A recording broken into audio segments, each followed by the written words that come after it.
Стадионите и игрищата в България са много в критично състояние. Ако може с трева и с по-големи врати. Това е един стадион, който е занамерен според мен. Поддържането не е много добро.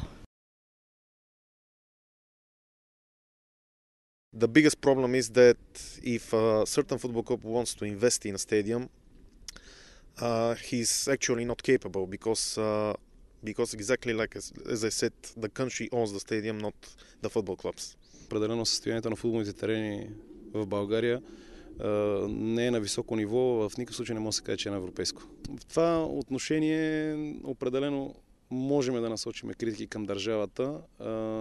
Второто нещо, което е, самите общини не са заинтересовани, вече местната власт, не са по никакъв начин заинтересовани да развиват спортната дейност, поради причини, как да ви кажа, финансова криза не само в момента, но и постоянно съпътстваща българското общество и българската икономика през последните 20 години. На трето място, пак за хора, които биха желали да спонсорират и да финансират спорта, не са създадени никакви данъчни облекчения.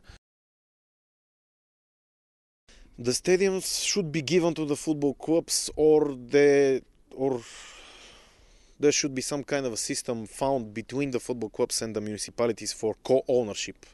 Държавата трябва да започне да провежда цялостна политика по отношение на спорта.